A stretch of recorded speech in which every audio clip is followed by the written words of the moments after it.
Everybody, welcome to Freedom Talk Counterculture with me, Kelly Walker, and Nick Nittoli. We've got a whole bunch of people here to talk to you. I'm really excited to have everybody on. Mark, do you want to start? Yes, Sheriff Lamb. Don't be mad because I'm driving, face forward. I'll be pulling over here in a second. Sheriff of Pinal County, Arizona. I've been the sheriff now for the last 2 terms. It's between Phoenix and Tucson, but now I'm running for the U.S. Senate, and I'm just a patriot who loves God, family, freedom. So that's me. Amen. Awesome. I'm Mark Christian here in Nashville. Was a songwriter for many years and been a first responder for the last 17.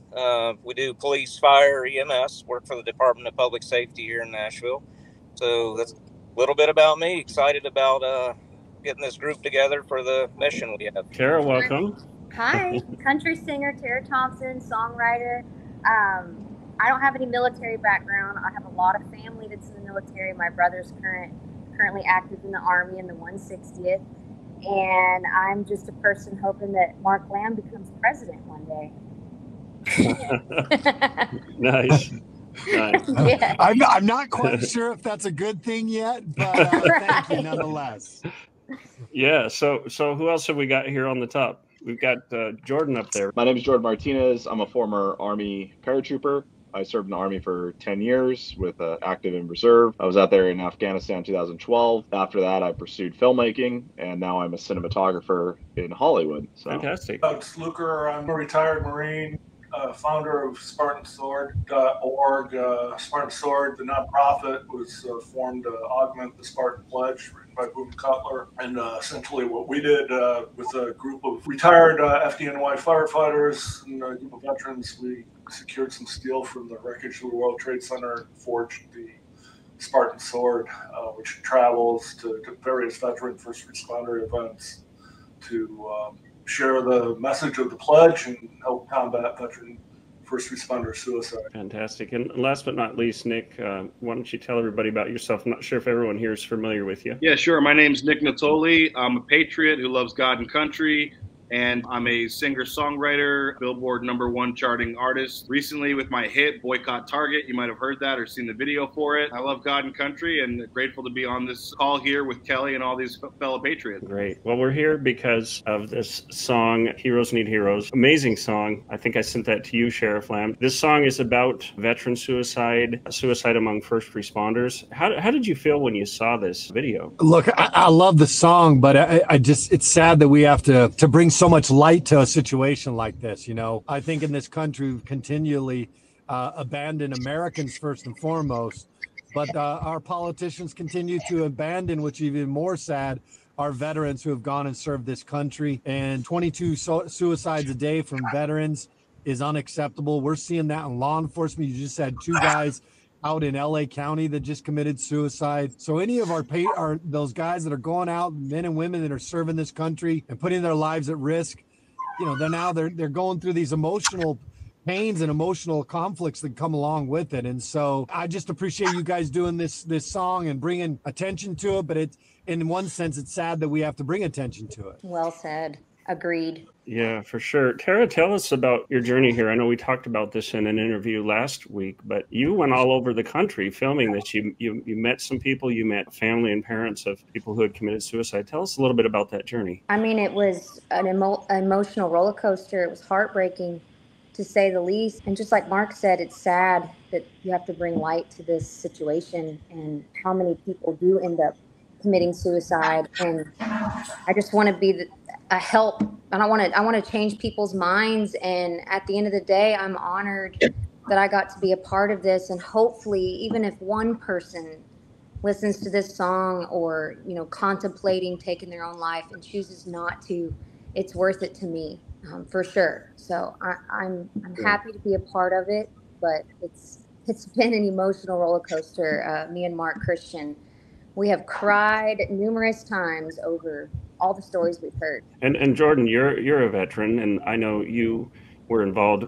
You were involved in filming the video, post-production? I was the cinematographer, editor, and colorist. So what brought you into this project? Well, first, I've known a lot of people that have committed suicide. I've known Boone for probably about 5 years or so. And my friend Dale, who's a former LA sheriff, he was the one that turned me on to, you know, shooting the music video with Boone and whatnot. And I just, yeah, that's how it all happened. And I'm very grateful to have been here and been a part of this. And it was an honor to meet everyone and hear everyone's story and whatnot. I think veteran suicide is an enormous issue. I think it's something that a lot of people don't really understand the true magnitude of it. I had an unfortunate opportunity to see some people not physically kill themselves, but seen the effects of that in that community. Whatever we can do to combat this, I think, is worth the effort. Yeah, for sure. I was having a beer with a friend the other day, and we were in an outdoor area, and I was mentioning some of the lyrics of the song, and there was a gentleman sitting kind of near me and my friend, maybe 60s beard. He had that look of a veteran. He had a hat on. I said the line about, you know, you come home from the war and the war's not over. Sometimes even heroes, for them, the war ain't over yet.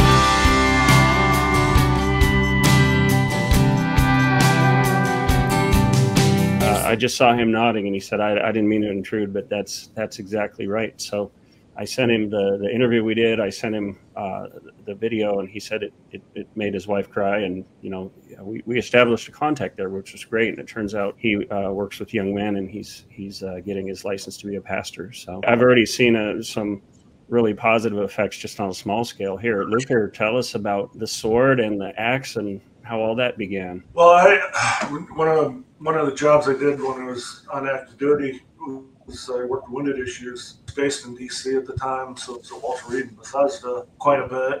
And Boone was a patient there at the time. We didn't know each other there, but over time I became familiar with him and the Spartan Pledge, which he wrote, which is a very simple, basic 2-sentence oath, basically, that's meant to be shared between one veteran with another to be one in another's battle buddy. And it's applicable to first responders. It's applicable to anyone, for that matter. You don't have to be a veteran or a first responder. It's just having somebody there and having somebody that you can reach out to when you're in that time of crisis can make all the difference in the world. And we've seen when we take the sword, when it accompanies Boone to an event where he gives the story of the pledge, how he came up with it, which is very moving in its own right. But when you augment it with the physical representation of the Spartan sword, it kind of adds a new dimension to it. So I think the two, it becomes a force multiplier to the pledge alone.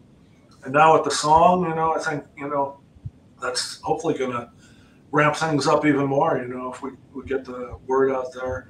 And it's such a simple message. It's not drugs. It's not, you know, spending, you know, thousands of dollars. It's just human interaction with one another that seems to be the most effective in combating this. And that's what we want to get out there.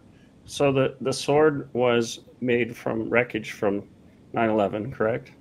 Yeah. So as I mentioned, I spent quite a bit of time at Walter Reed and Bethesda, which are two primary military treatment facilities while we were in Iraq and Afghanistan. And there are a myriad of other ones spread throughout the country, but those are the two main ones. And while I was working there was a group of FDNY firefighters who used to come down almost on a weekly basis. I got to know those guys pretty well.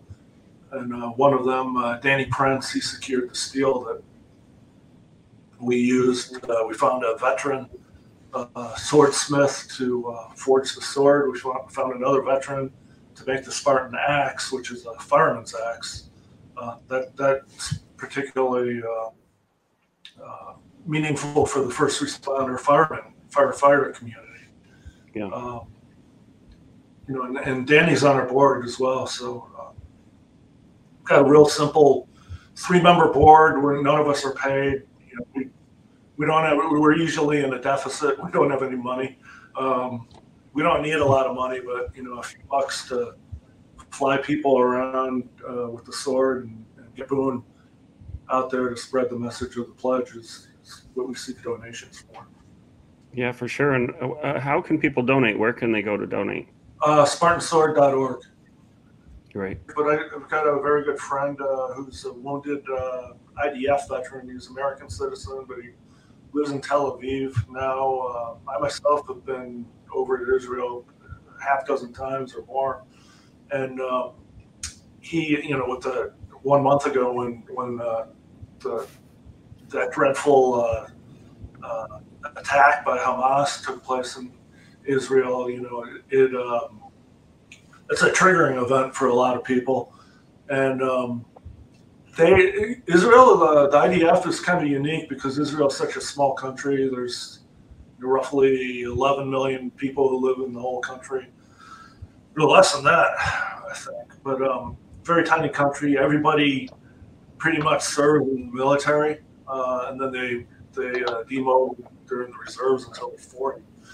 So there's a built-in support structure that we don't have in this country because there's such a small number who actually serve in the military or who are first responders. So Israel is unique in that front, but at the same time, Ron and I were discussing, he's very familiar with the sword as well, the fact that there are so many IDF members who live throughout the world, in the diaspora, and I don't know how many thousands, from here in the U.S. have returned to Israel to put the uniform back on and go and fight. Once the current conflict's over there, they're going to be scattered all over the world again.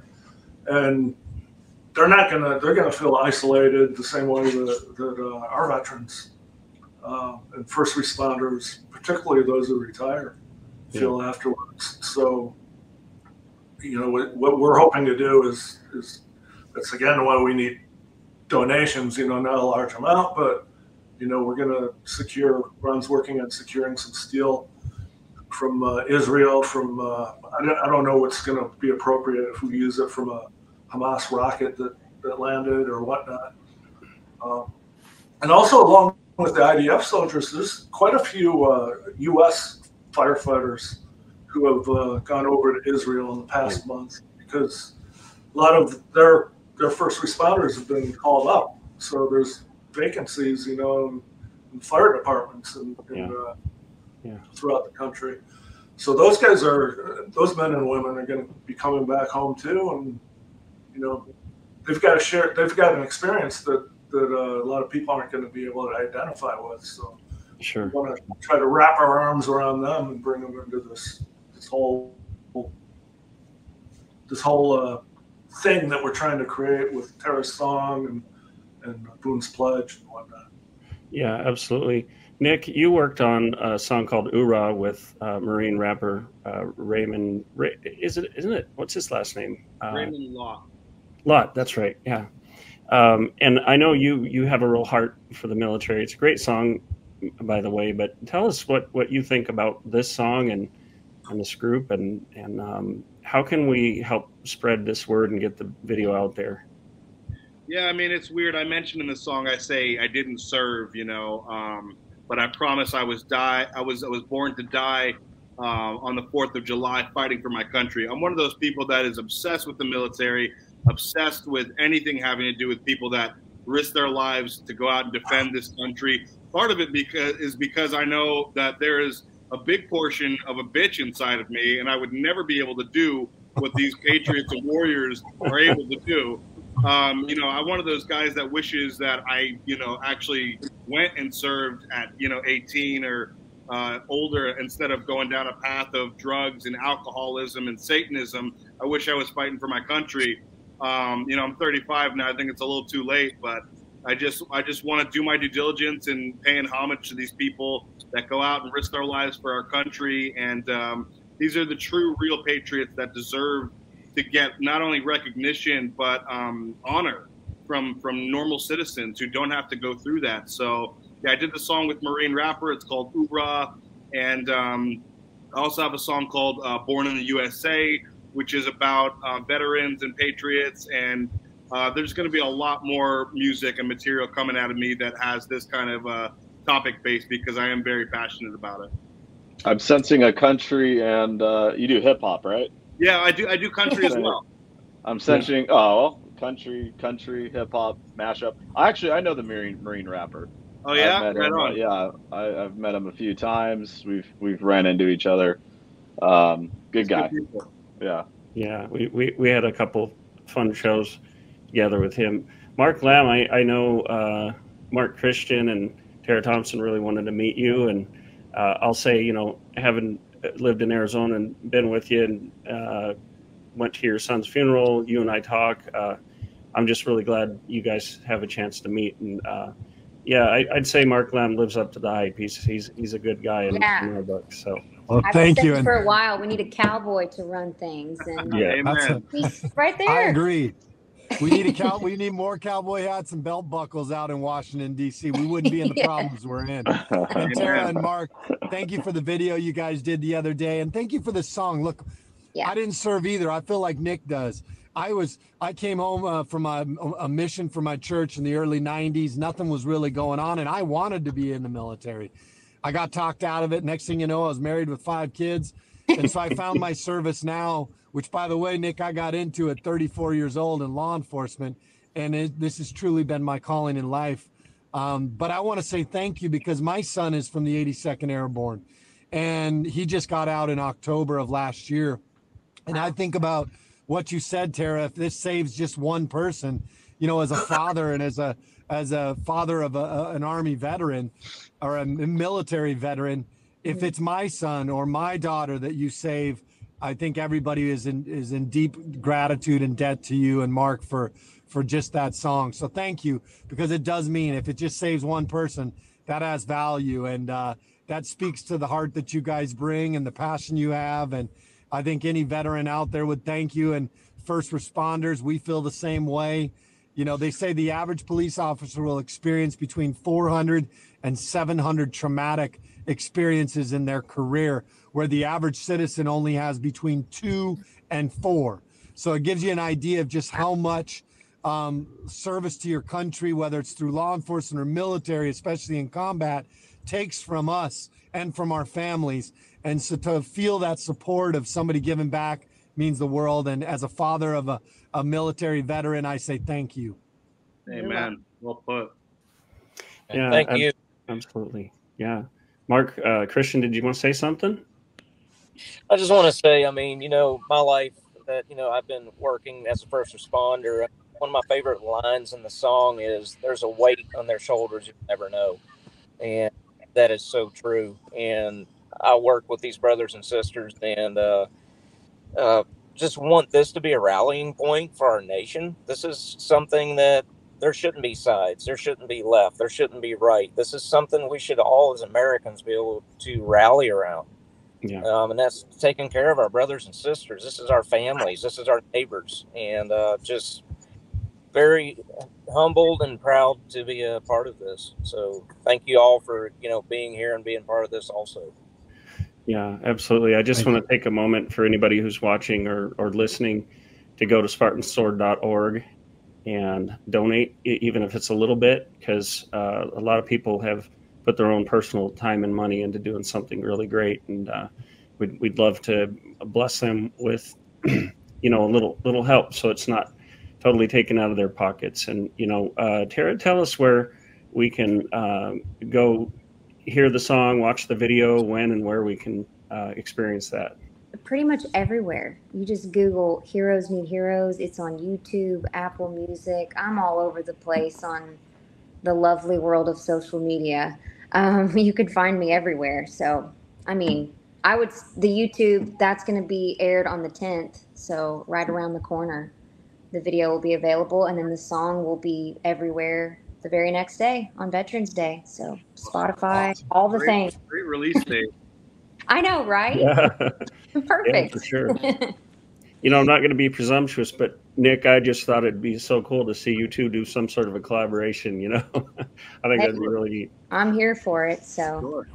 Yeah, Nick and Mark Lamb, you got to come out here to Tennessee and visit anyway. So maybe we should plan something.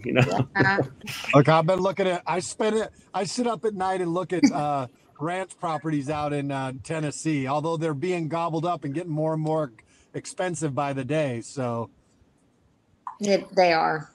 I know that feeling. We sold our home in Tucson. We're renting right now while we look, and it's hard because I want to be in a place too. But you know, I have so much respect for what you're doing here, and just like Nick and like you, Tara, I'm not a veteran. I've worked closely with law enforcement.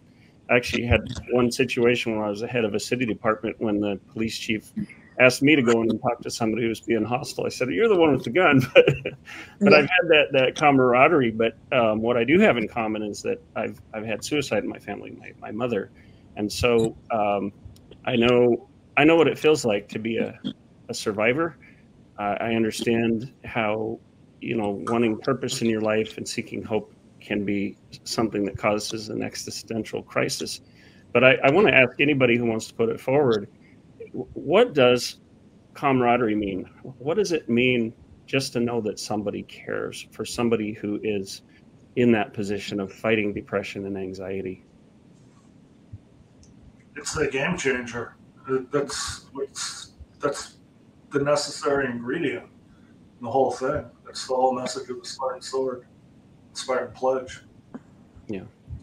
You know, and another thing is as first responders, as military, we forge our courage and we forge who we are as warriors with a camaraderie, with a brotherhood. And so when all of a sudden you're out of that and there is no more camaraderie or brotherhood on the surface, it doesn't seem like it. You feel that vacancy, and all of a sudden you feel like, am I truly a warrior anymore? Because I don't have this. And so I think keeping that brotherhood, keeping that camaraderie with these guys when you're no longer in law enforcement or military is imperative, because it clearly, if I were to pinpoint something, I would say it's probably that the longing for the brotherhood and the camaraderie that existed when we were warriors or in the height of our warrior career, only to have it no longer there, I think is ultimately what creates a real void, and a lot of people have a tough time filling it. Yeah, and I have to say right now, because a lot of people understand we are in a war. It's, as Boone would say, a fifth generation war, and the fronts are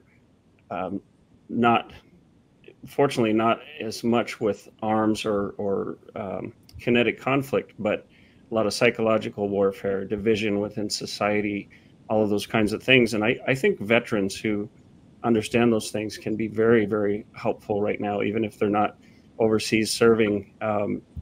Just the strength and the stability that they can bring really gives a sense of purpose. Same with law enforcement. Mark, you're out there on the wild southern border seeing some things. And I can imagine, Mark, you see some real humanitarian tragedies unfolding with these rushes toward the border. How does that affect your law enforcement agents?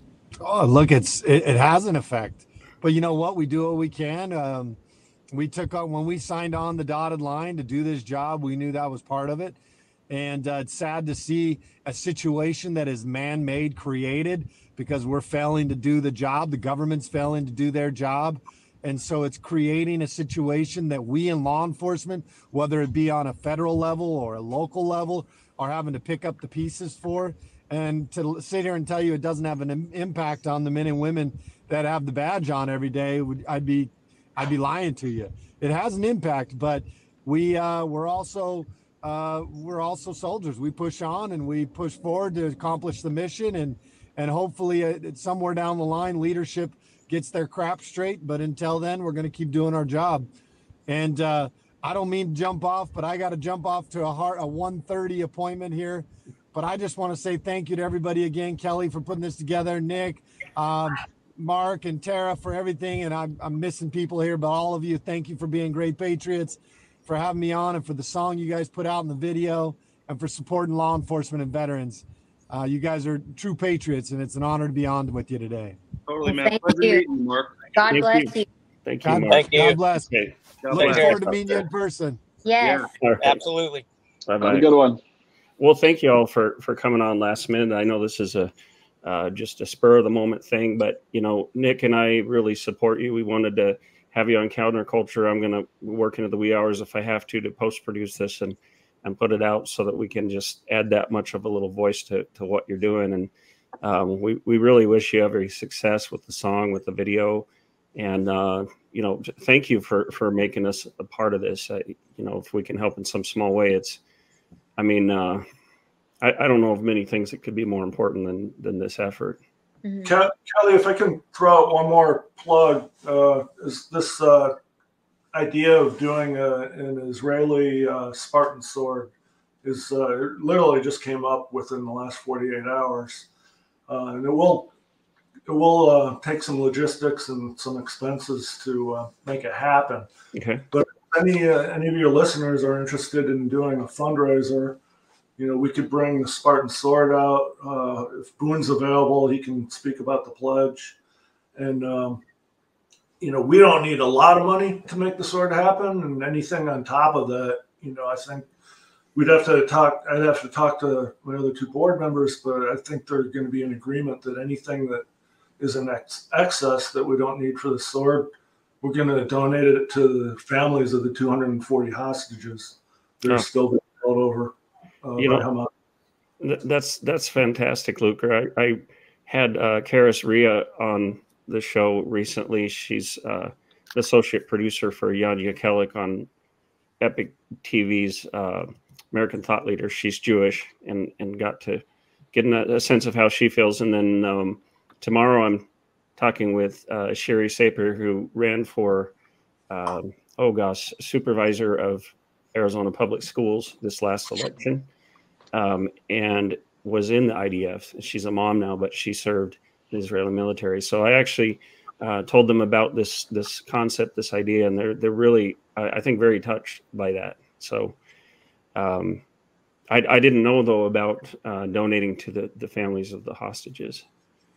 And we have it's in our bylaws that we can't hold more than I don't know if it's 50 or 100,000 for more than 90 days. We got to get rid of it. So, you know, if we raised $1 million, you know, that'd be a good chunk that would go to those families. Yeah, that'd be fantastic. Nick, do you have some thoughts and ideas of how we could spread this good message? Yeah, I was going to say, like, I'm open to collaborating. I usually, you know, like to produce the stuff that I work on. So if you guys have like a vocal or something, or like a hook idea or whatever, you guys could just send that over to me, and I can see if I can kind of turn that into something. Maybe I'll like rap one of the verses or something, and we can create something together. Just hit me up on social media. Kelly's got all my info, and I'm open to it for sure. Cool. Awesome. Sounds good.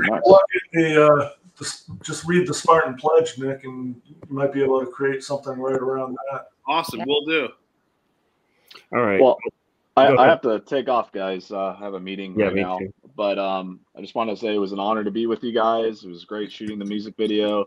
And, hopefully we can get the word out with the Spartan Sword. So, all right. God bless, everyone. Nice meeting you. Nice meeting you. Happy Veterans Day to all of you. Thank you so much for coming on today. Thank you. Guys. Hey, everybody. Freedom Talk is proud to support our friend Arizona Sheriff Mark Lamb in his campaign for the U.S. Senate. Please click on the link in the description and donate now. And here's a plus. Part of your donation will be matched to help support our hard work here at Freedom Talk. We really appreciate you, and we appreciate your support as we teach America to think like a patriot.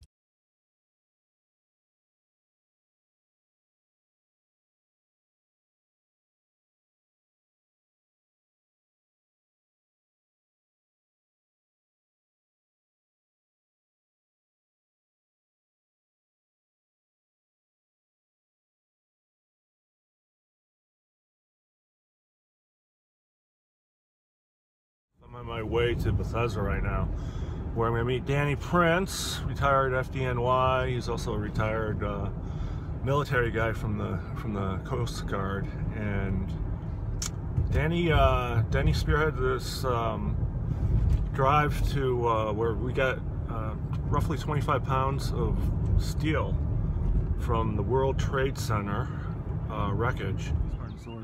Various projects that we did with making crosses or stars of Davids or numbers or names, all the excess that was left over, we just put in a special holder. And when we got 25 pounds, that's we cupped it off, and that's what I brought down today to Walter Reed. And then we are going to ship it down to Dallas, where there is a fella who's a swordsmith, and he's going to melt it and forge it into a Spartan sword that is going to be our symbolic piece during the Spartan weekend that's going to take place here in the Washington, D.C. area in just over 2 months. So here we are at the gate, and I'm fortunate in that I somehow managed to retire with honorable discharge, so getting on and off the base is not really a hassle for me. Hey, how are you doing? All right, take care. To Walter Reed to give to you, and that's what you have. So what did you what were your thoughts when you got approached with the idea of using the steel for the sword, for the Spartan sword? Oh, I thought it was outstanding. I mean, from all that destruction of the steel and what happened that day was a disaster, and to turn it around into something that's going to be a benefit to our great soldiers and sailors and airmen. This is just you can't accomplish anything better than that with that steel. Incorporated into it. Danny sent me a big box of tiny pieces of the World Trade Center. On the blade itself, I've put some symbolism on this side, and I've put strength, courage, and honor in Latin in the Starfield. And on this side, we've got 9/11/01, 2,566 civilians, 343 fire department, 71 police department, 8 EMTs, flight 11, flight 175. And here in Latin it says, I'm probably going to mispronounce this, Ni oblibus amor, which means lest we forget.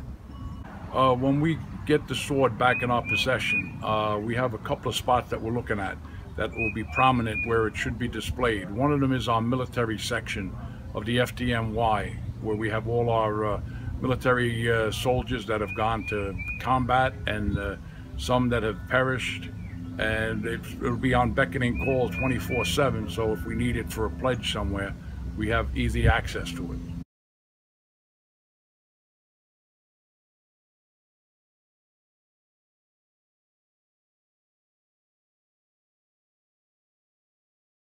Related, right? Just a little. Just a little bit? You gave birth to this guy? And then he went and joined the military? Yep. And you were in the military too? Yep, follow our footsteps.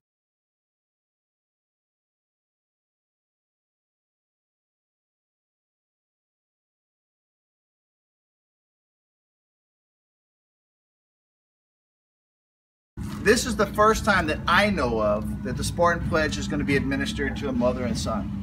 And I think that's a beautiful thing. And on this day specifically, when we're talking about FDNY, you know, the Spartan Pledge, I think, needs to make a little bit of a jump.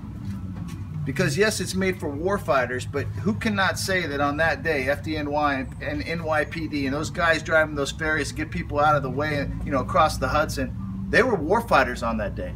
Because a war fighter is anybody who stands in front or behind a gun to defend America. They were war fighters on that day. So as we talk about the Spartan Pledge, let's also talk about the people that serve this great country. And when we talk about the Spartan Pledge, we're talking about saving the greatest of this country, the greatest of this generation. Because we're taking the warrior ethos and we're turning it on its head. We're making sure that that warfighter understands that before things get funky and you get in that funky funk, just like I'm sure firefighters do, just like I'm sure police officers do, before you get in that funky funk, you got an SOP. You know what you're going to do. You know where you're going to go to. You know how to deal with it. Not only that, you understand there's already someone who's made the commitment to you to also be there in that time of need. And like as war fighters, we know from day one when you hit basic training, you got a drill sergeant in your face going, "Where's your battle buddy? Where's your battle buddy?" You never get separated. But for some reason, we get into the civilian world and everybody scatters. Well, we're saying come back together. We're saying become part of the community, because the community is the way to life. That's just the truth. So let's take this pledge. Anybody else want to take it? Get on up here. It's only 2 sentences. Repeat after me. I will not take my life with my own hand. I will not take my life with my own hand. Until I talk to my battle buddy first. Until I talk to my battle buddy first. My mission. My mission is to find a mission. Is to find a mission. To help my warfighter family. To help my warfighter family. Hurrah! Thank you. God bless you, brother. God bless. God bless you, Dan.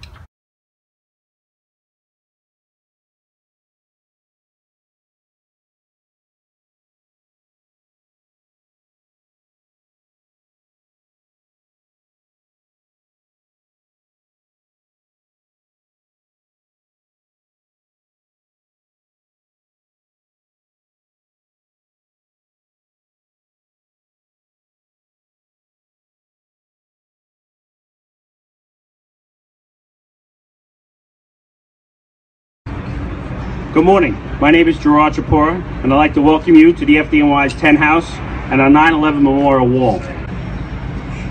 At this time, I would like to introduce our first speaker, retired firefighter Danny Prince.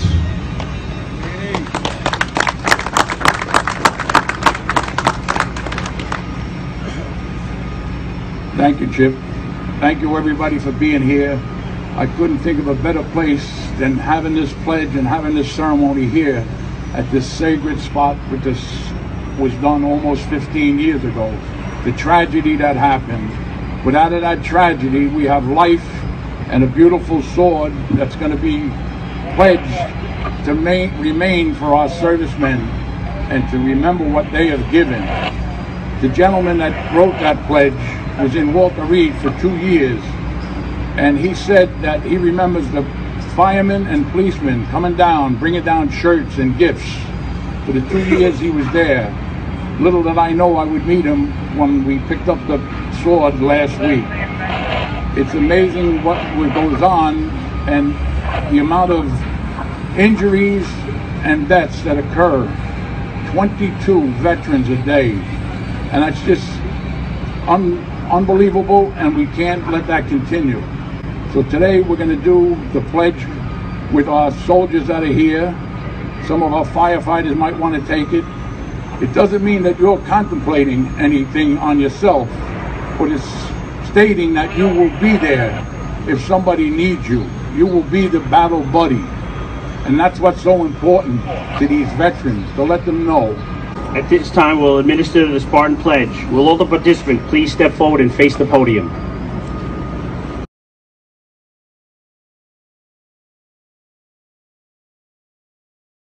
Is there anybody else that would like to take the pledge? Please step up.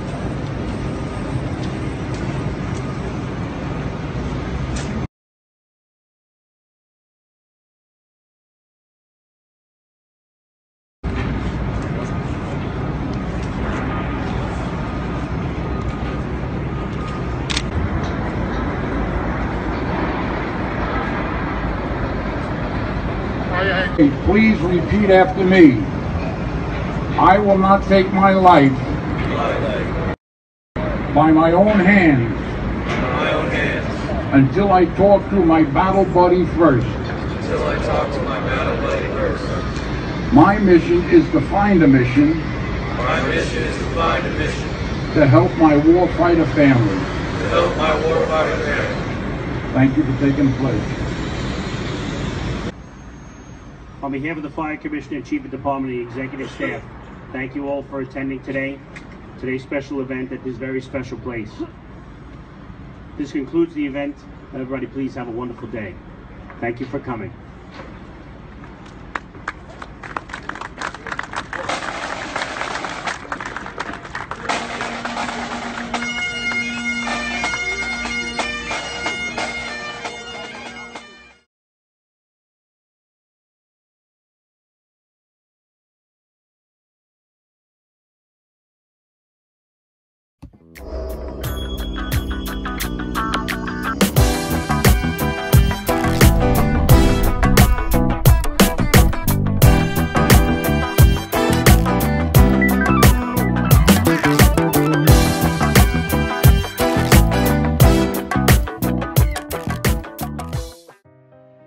it's certainly an honor to have you here, considering your demise, but you're back. You know, you can't keep a good man down, so thank you for joining us. You've done a fine job of digging me up for your viewers and listeners.